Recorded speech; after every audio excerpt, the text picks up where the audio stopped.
Amén, gloria a Dios. ¿Cómo están, hermanos y hermanas de todas las naciones? Los saluda su amigo y hermano en Cristo, Roy William. El día de hoy les voy a compartir el estudio bíblico del capítulo 2 del libro de Génesis. Este capítulo solamente tiene 25 versículos. Bueno, espero que sepan sacarle provecho y que compartan estos estudios que son de gran beneficio, de gran ayuda para todos los cristianos, para todas las personas que aman la palabra de Dios, para todas las personas que estudian la palabra de Dios, para todas las personas que quieren ser parte de la gran comisión de ir y predicar el evangelio por todo el mundo, como el Señor Jesucristo le comisionó a sus discípulos. Bueno, estos estudios están creados para eso. Le damos las gracias a Dios por el doctor Magui, quien realizó estos estudios. Bueno, los estamos compartiendo el día de hoy, capítulo 2 del libro de Génesis. Ahí lo dejo con el estudio. Buenas noches, que Dios lo bendiga. Amén. Y esto nos trae al comienzo del segundo capítulo de Génesis, y nos encontramos allí con Adán puesto en el huerto bajo algunas condiciones. Más adelante consideraremos el día de reposo. En este segundo capítulo del Génesis ocurre un gran principio de la revelación por primera vez que no encontramos con frecuencia más adelante. Es una huella dactilar de la inspiración. Es la ley de repetición o de recapitulación. En otras palabras, el Espíritu de Dios, al dar la palabra de Dios, tiene la costumbre de declarar varios eventos en un breve bosquejo. Da una serie de grandes hechos y verdades, pero no la da de un modo detallado ni elaborado. De esta manera, nos ha informado en cuanto a los 6 días de la creación. Luego, vuelve para sacar de aquel detalle lo que le es de más importancia, y entonces da muchos detalles más a ese respecto. En Génesis capítulo 2, la creación del hombre en el 6º día, como se nos relata en el primer capítulo, sale una vez más a la luz para darle más atención. Este es el asunto importante que Dios quiere aclarar y tratar en detalle. Eso es lo que ocurre con el libro de Deuteronomio. Deuteronomio es la interpretación de la ley después de la experiencia de 40 años con ella en el desierto. No es simplemente una repetición de la ley, sino más bien una interpretación de la ley. Asimismo notamos que hay 4 evangelios.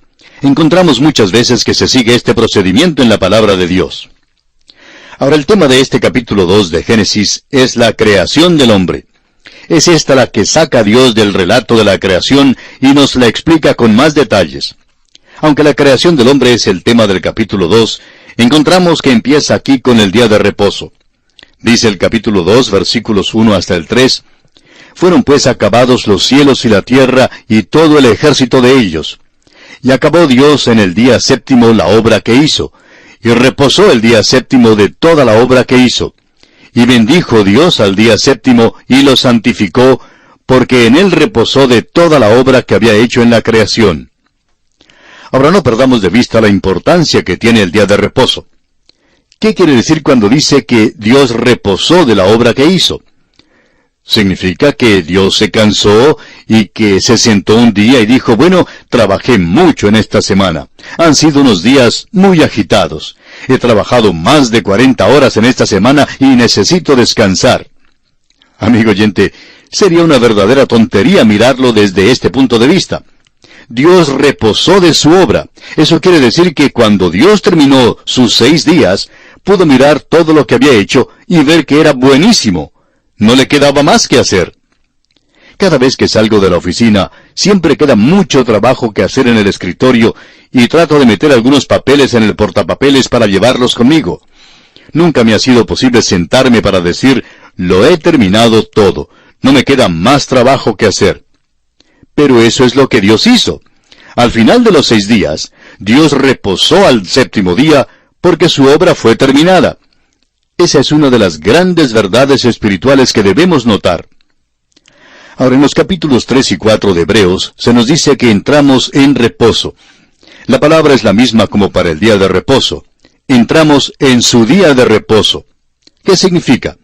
Quiere decir que entramos en su perfecta redención.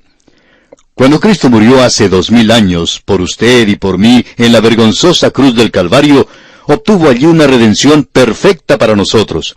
Nos ofrece esta redención para que entremos en ella, y para que Pablo pudiera decir en su carta a los Romanos, capítulo 5, versículo 5, Justificados pues por la fe, tenemos paz para con Dios por medio de nuestro Señor Jesucristo.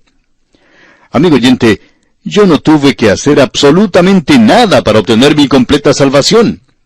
Todo lo pagó Cristo, quien por mí libremente derramó su sangre carmesí.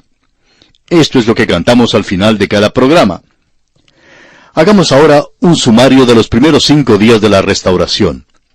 Creemos que este universo tan inmenso en el cual vivimos había estado aquí por un largo período de tiempo, pero que algo había pasado en la tierra y a mucho de la creación. Como resultado, Dios entró y el Espíritu de Dios se movía sobre la faz de las aguas, y el caos se convirtió en cosmos. En ese tiempo, Dios creó de nuevo. Nos da un relato breve de esto antes de darnos más detalles en cuanto a la creación del hombre. Los versículos 4 al 6 de este capítulo 2 de Génesis dicen lo siguiente: Estos son los orígenes de los cielos y de la tierra cuando fueron creados, el día que Jehová Dios hizo la tierra y los cielos, y toda planta del campo antes que fuese en la tierra, y toda hierba del campo antes que naciese.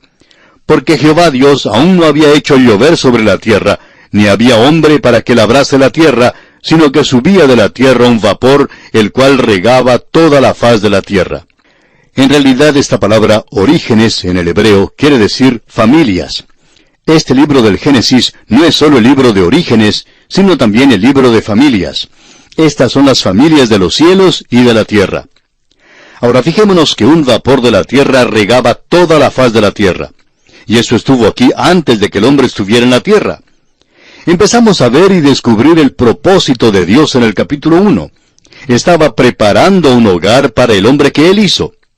Y ahora Dios está preparándose para mover a este hombre al lugar que ya le ha preparado.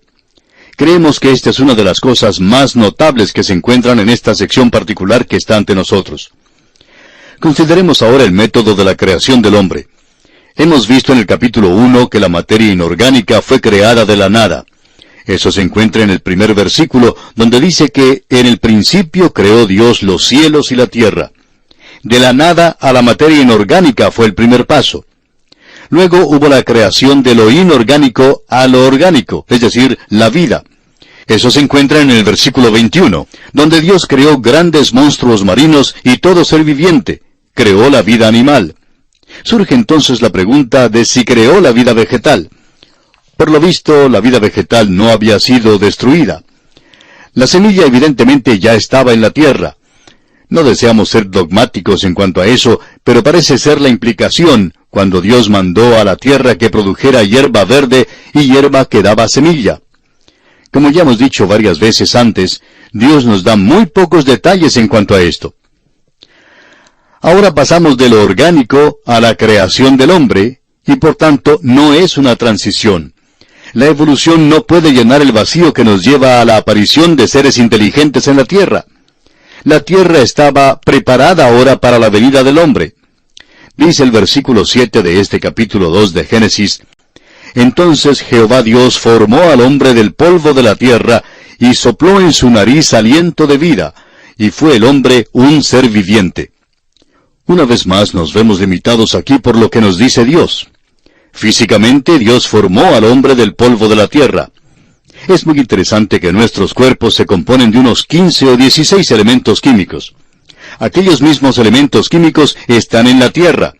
El hombre fue formado físicamente del polvo de la tierra.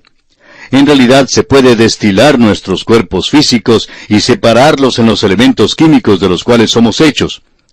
Hubo una vez cuando estos elementos químicos tenían un valor de casi $3, pero dicen que ahora está subiendo el precio.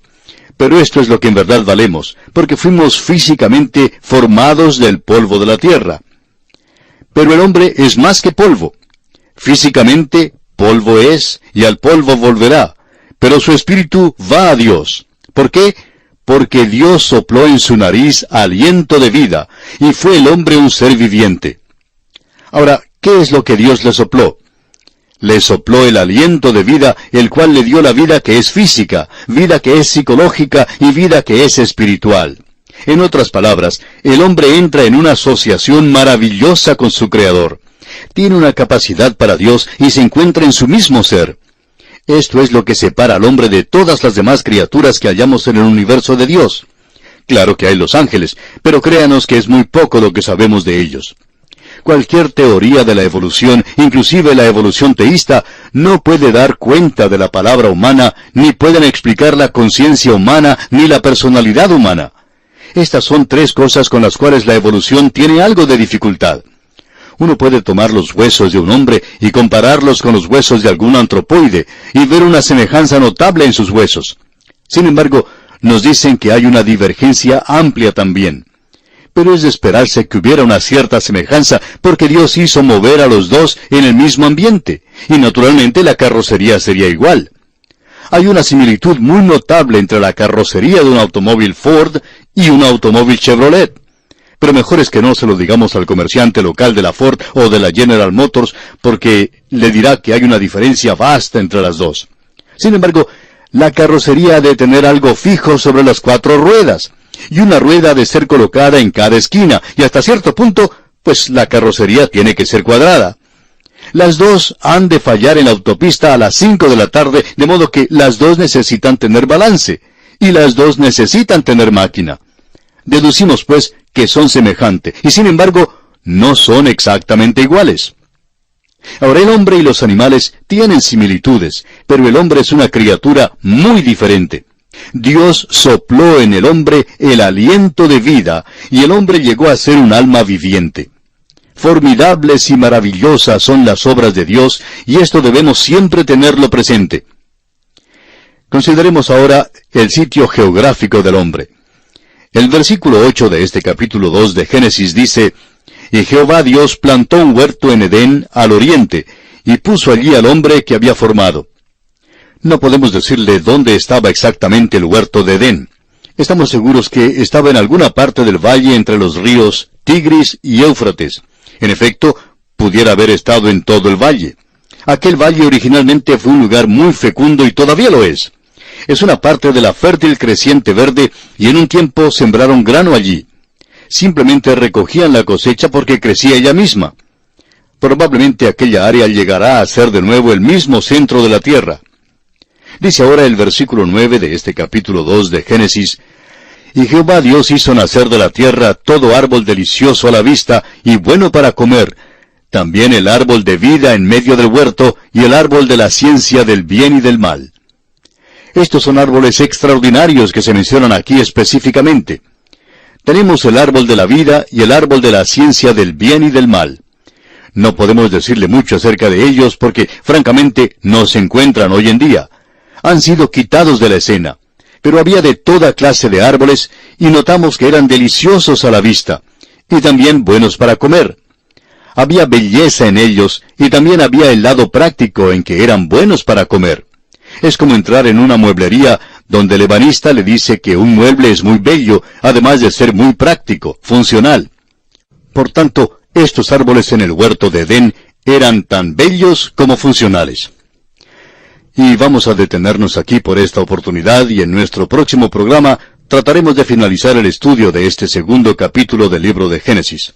Será pues, hasta entonces, que Dios le bendiga, es nuestra ferviente oración. Continuamos hoy, amigo oyente, nuestro estudio en el libro de Génesis. Nos encontramos todavía en el segundo capítulo de este primer libro del Antiguo Testamento. Y comenzamos a considerar en nuestro programa anterior el sitio geográfico del hombre. Hablábamos acerca del huerto de Edén y concluimos considerando los árboles extraordinarios que se mencionan en el versículo 9 del capítulo 2. Y concluimos diciendo que estos árboles en el huerto de Edén eran tanto bellos como funcionales, es decir, prácticos. Esta tierra en la cual vivimos todavía retiene algo de aquella hermosura a pesar del hecho de que la maldición de la caída está sobre la tierra. Ahora brotan los espinos y los cardos, pero todavía podemos encontrar belleza aquí. Hace ya varios años, mi esposa y yo hicimos un viaje a la República Dominicana y tuvimos la oportunidad de visitar algunas ciudades en el interior del país. Mientras viajábamos por las carreteras, tuvimos la oportunidad de admirar la fantástica y fabulosa combinación de belleza natural que se encuentra en ese país. Pudimos admirar las altas palmas de coco, los árboles frutales, el verdor que cubría las montañas, las hermosas flores, todo formaba un conjunto de verdadera belleza natural. El panorama de veras que nos extasiaba. Pues bien, si a pesar de la maldición que ha caído sobre la tierra por el pecado del hombre, todavía podemos encontrar tanta belleza a nuestro alrededor, ¿cuánto más pudo existir en el huerto de Edén, amigo oyente? Debe haber sido un lugar bellísimo. Continuando ahora con los versículos 10 hasta el 14 de este segundo capítulo de Génesis, leemos: Y salía de Edén un río para regar el huerto, y de allí se repartía en 4 brazos. El nombre del uno era Pisón. Este es el que rodea toda la tierra de Havila, donde hay oro. Y el oro de aquella tierra es bueno. Hay allí también bedelio y ónice. El nombre del segundo río es Gihón. Este es el que rodea toda la tierra de Cus. Y el nombre del tercer río es Hiddekel. Este es el que va al oriente de Asiria. Y el cuarto río es el Éufrates. Creemos que el río en Etiopía sería el Nilo y que el Hiddekel era el Tigris. Ahora el versículo 15 de este capítulo 2 de Génesis dice: Tomó pues Jehová Dios al hombre y lo puso en el huerto de Edén para que lo labrara y lo guardase. Recuerde, amigo oyente, que este hombre tuvo el señorío y que las fuerzas de la naturaleza estaban a su disposición.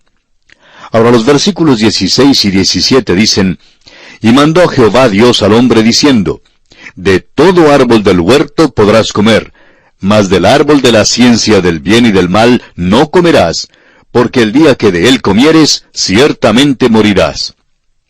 No fue la intención original de Dios que el hombre muriera. Pero ahora pone a prueba al hombre, porque el hombre tiene un libre albedrío. Y el privilegio siempre crea responsabilidad. Esa es una declaración axiomática en nuestros días. El hombre a quien se le ha dado un libre albedrío, tiene que ser sometido a prueba para determinar si obedecerá a Dios o no. Hay una pregunta en cuanto al árbol de la ciencia del bien y del mal, y es si era o no venenoso. Personalmente, creo que fue el mejor fruto del huerto. Pero el día que de él comieres, dijo Dios, ciertamente morirás. Y murió. Recuerde usted que el hombre es una trinidad, y fue condenado a morir de una manera triple. En realidad no murió físicamente, sino hasta 900 años después. Pero estaba sujeto inmediatamente a la muerte. Y la muerte significa separación. El día pues en que comió del fruto, él fue separado de Dios espiritualmente. Consideremos ahora la necesidad del hombre de una ayuda idónea. Los versículos 18 al 20 nos dicen lo siguiente: Y dijo Jehová Dios: No es bueno que el hombre esté solo, le haré ayuda idónea para él. Jehová Dios formó pues de la tierra toda bestia del campo y toda ave de los cielos, y las trajo a Adán para que viese cómo las había de llamar, y todo lo que Adán llamó a los animales vivientes, ese es su nombre. Y puso Adán nombre a toda bestia y ave de los cielos, y a todo ganado del campo, mas para Adán no se halló ayuda idónea para él. Amigo oyente, Dios tuvo un propósito cuando puso al hombre aquí en la tierra a solas por un período de tiempo. Él quiso mostrarle al hombre que le faltaba algo, que necesitaba de alguien que le acompañara.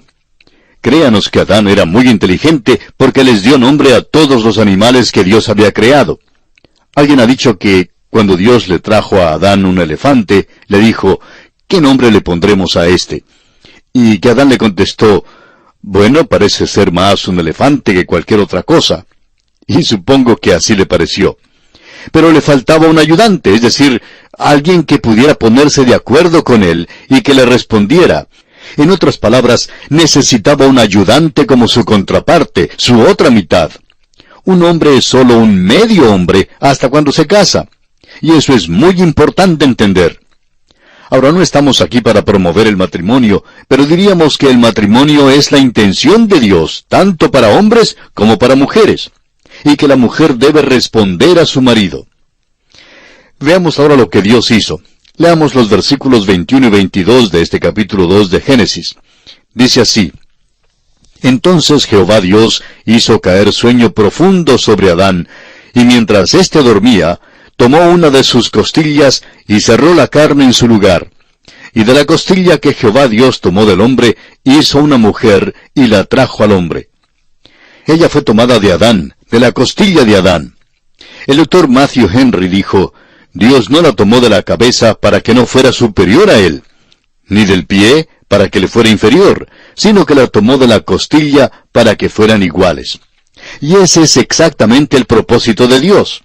La mujer debe ser la media naranja, y es exactamente lo que Dios quiso decir cuando dijo, las casadas estén sujetas a sus propios maridos. Quiere decir responder.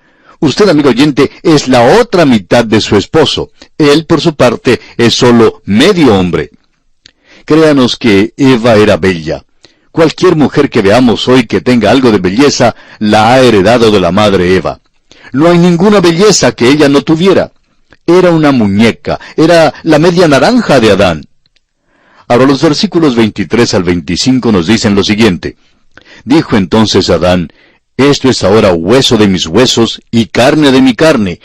Esta será llamada varona, porque del varón fue tomada. Por tanto, dejará el hombre a su padre y a su madre, y se unirá a su mujer, y serán una sola carne. Y estaban ambos desnudos, Adán y su mujer, y no se avergonzaban. La palabra para la mujer en el hebreo es muy similar a la palabra para hombre. Hombre es ish, y la mujer es isha. Y son muy parecidas. Ella es la otra parte del hombre, y debe responder al hombre. Esa es la razón por la cual Dios dispuso que el hombre llevara la delantera. Creó al hombre primero. Creó a la mujer para que le siguiera, y es el hombre quien debe ser el agresor. Dios aún lo hizo físicamente capacitado para que fuera el agresor, y la mujer la que responde. No me diga que una esposa ha de amar a su esposo. Dios no dice esto. Dios dice que debe responderle. Si el esposo le dice a ella, te quiero, ¿sabe usted lo que pasará? Pues ella le responderá enseguida, te quiero. Y es porque ella debe responderle. Cuando un hombre dice hoy que su esposa es fría, y de vez en cuando alguien lo dice, que su esposa es fría, eso deja ver que él realmente no es el esposo que debe ser. Si es buen esposo, ella responderá, porque él es quien debe llevar la delantera. Fíjese usted que el esposo está sujeto a la esposa en el sentido de ser responsable por ella, y él no está más bajo el control del padre ni de la madre. Ahora notamos aquí que ambos estaban desnudos y no se avergonzaban. Creemos que estaban cubiertos con un tipo de luz de gloria. Creemos que este es el relato más hermoso y más fresco de la creación de la mujer y del hombre. Esta era una pareja que Dios realmente unió. Ahora Dios ha dado algunos principios para que su pueblo los obedezca. Dios ha dado el matrimonio a la raza humana, pero es una de las cosas de la cual los hombres están tratando de deshacerse hoy día. Rompamos sus ligaduras y echemos de nosotros sus cuerdas, dice el Salmo 2, versículo 3. ¿Qué es lo que trata de hacer el hombre? Trata de deshacerse de Dios, amigo oyente, porque Dios es quien estableció el matrimonio. Debe haber una identidad entre el esposo y la esposa, y Dios dice al esposo, maridos, amad a vuestras mujeres. Y esto, amigo oyente, concluye un capítulo maravilloso. Cuenta de la creación del hombre, su sitio y su trabajo, la responsabilidad que tiene, su necesidad de una compañera y la creación de esa compañera, la mujer. Este es el clímax de la historia de la creación. El hombre que sirvió de capellán en la prisión de Nuremberg cuenta de los últimos días que pasaba con aquellos hombres. Uno de ellos era Hermann Göring, y relata acerca de su última noche. Aquella noche, dice, a las 8:30, tuve una sesión con Göring, durante la cual escarneció la historia de la creación, puso en ridículo la inspiración divina de las Escrituras y negó completamente algunos fundamentos cristianos. Menos de 2 horas después, se suicidó. Amigo oyente, una de las maneras de deshacernos de esta proporción alarmante de suicidios es hacer saber a los hombres y mujeres que ellos son criaturas de Dios y que son responsables ante su Creador. ¿Cuán importante es eso? La creación de la mujer fue una creación indirecta, porque Dios la tomó de la costilla del hombre y lo hizo así para revelar la verdad de que ella es parte del hombre, y que ella es su media naranja. Es su contraparte y su complemento. Y esto nos lleva ahora al tercer capítulo del libro de Génesis. Pero antes de abandonar el capítulo 2, hagamos un breve resumen de lo que hemos visto en este capítulo 2. Hemos visto el parentesco del hombre con Dios. Hemos visto también la adoración de Dios por parte del hombre, la comunión del hombre con Dios, el servicio del hombre para Dios, la lealtad del hombre hacia Dios, la autoridad del hombre dada por Dios, y la vida social del hombre dada por Dios y para Dios. Ese, amigo oyente, es el gran mensaje del capítulo 2 del libro de Génesis.